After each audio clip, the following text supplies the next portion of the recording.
क्या हमारा वोट सुरक्षित है? या हम सुरक्षित हैं? या आप सुरक्षित हैं? या हमारा संविधान सुरक्षित है? कभी आपने इस पर विचार किया है? नहीं ना? चलिए आज के इस वीडियो में दोस्तों आइए जानते हैं इसकी पूरी सच्चाई क्या है। नमस्कार दोस्तों, आज हमारे देश में वोट चोरी के घोटाले इतने तेजी से बढ़ रहे हैं कि बीजेपी सरकार और इलेक्शन कमीशन के पास इसका कोई जवाब नहीं है।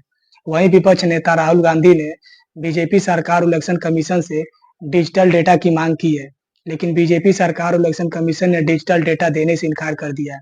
आखिर क्यों? जब दाल में काला नहीं है, तो बीजेपी सरकार और इलेक्शन कमीशन ने डिजिटल डेटा देने से इनकार क्यों किया है? जरा सोचकर देखिए ये क्या मैटर है? चलिए जानते हैं इसके पूरे बारे में। ये कोई मामूली सी बात नहीं है दोस्तों।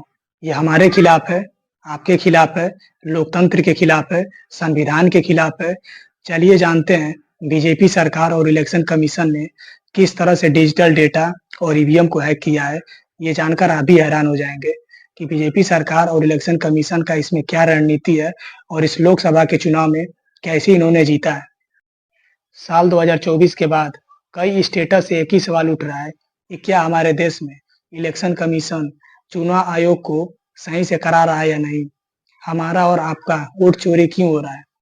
7 अगस्त 2025 को राहुल गांधी ने अपनी पहली प्रेस कॉन्फ्रेंस की बीजेपी सरकार और इलेक्शन कमीशन के खिलाफ। एक ही व्यक्ति है, एक ही नाम और 4 अलग-अलग वोटर लिस्ट में और 4 अलग-अलग जगह वोट डाला गया है। ये वोट नहीं डाला गया है, बल्कि संविधान का अपमान किया गया है, लोकतंत्र का अपमान किया गया है, हमारा अपमान किया गया है, आपका अपमान किया गया है, इस देश का अपमान किया गया है। जरा सोचकर देखिए दोस्तों, एक 10 बाई 10 के कमरे में 80 लोग कैसे रह सकते हैं, जबकि यह असंभव है। एक परिवार का रहना मुश्किल हो जा सकता है। सिंगल बेडरूम का घर है, सरकार वोट डालने 80 के वोटर रह लिए रहे हैं उसमें, कुछ भी कर सकती अलग है। अलग नाम अलग सरकार अपनी कुर्सी को बचाने के लिए किसी भी हद को पार करने के लिए तैयार है, लेकिन गरीब किसान, बेरोजगार युवा, महंगाई जो आज चरम पर है, इन सब मुद्दों पर सरकार कभी भी बात नहीं कर सकती है, क्योंकि उसको पता है आज हमारे अधिकार को भी हमसे छीना जा रहा है, लेकिन हम ये होने नहीं देंगे और ये हिंदुस्तान की जनता कभी होने नहीं देगी।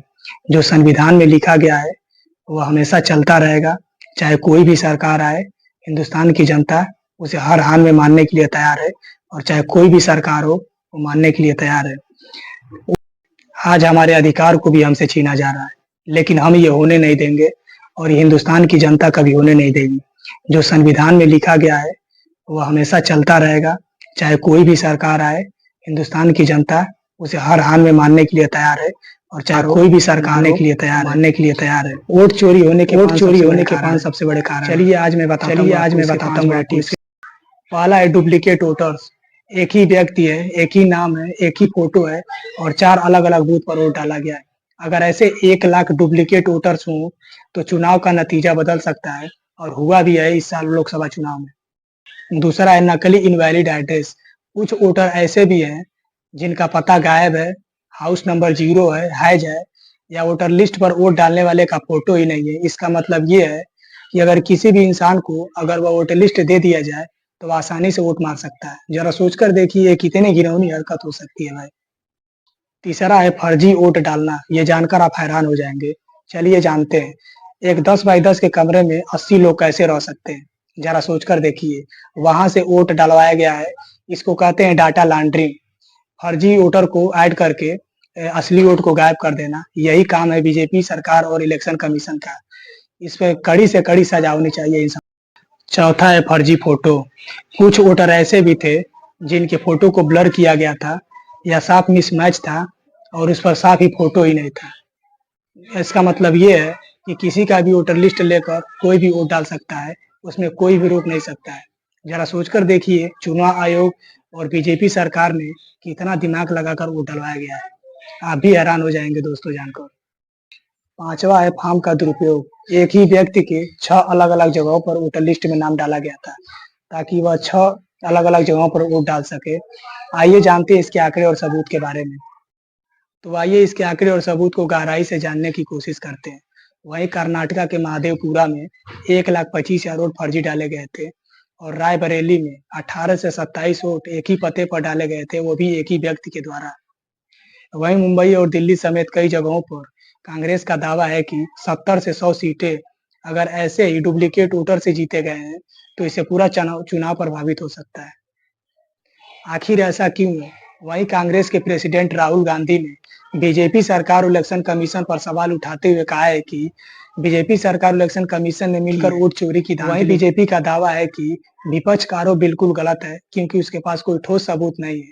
जब राहुल गांधी ने इलेक्शन कमीशन से डिजिटल डेटा की मांग की, तो डिजिटल डेटा देने से इलेक्शन कमीशन ने इनकार कर दिया। आखिर क्यों? वहीं आम आदमी पार्टी ने भी बीजेपी पर वोट चोरी के मामले को लेकर सवाल खड़े किए हैं। वहीं कई मीडिया रिपोर्ट्स और फैक्ट्स के अनुसार जब अलग-अलग जगहों पर जाकर जांचा गया, तो ये बात सही निकला। क्या चुनाव आयोग हिंदुस्तान की आंखों में धूल झोंक रहा है? ये लोकतंत्र का अपमान कर रहा है, संविधान का अपमान कर रहा है। क्या हम लोकतांत्रिक देश में नहीं रहते हैं, या एक राजतांत्रिक देश है? जब वोट की चोरी इतनी आसानी से हो सकती है, तो आज नहीं तो कल किसी भी पार्टी या सरकार किसी भी सिस्टम को आसानी से बदल सकती है। ये किसी भी पार्टी या सरकार की लड़ाई नहीं है, बल्कि एक लोकतंत्र की लड़ाई है, संविधान की लड़ाई है, हमारी लड़ाई है, आपकी लड़ाई है। मुझे उम्मीद है कि मेरा वीडियो आपको पसंद आया होगा और वीडियो को लाइक, शेयर और सब्सक्राइब करना ना भूलिए और कमेंट में हमें अपनी राय ज़रूर दीजिए, ताकि ऐसे ही वीडियो के लिए मिलते हैं नेक्स्ट वीडियो में। धन्यवाद।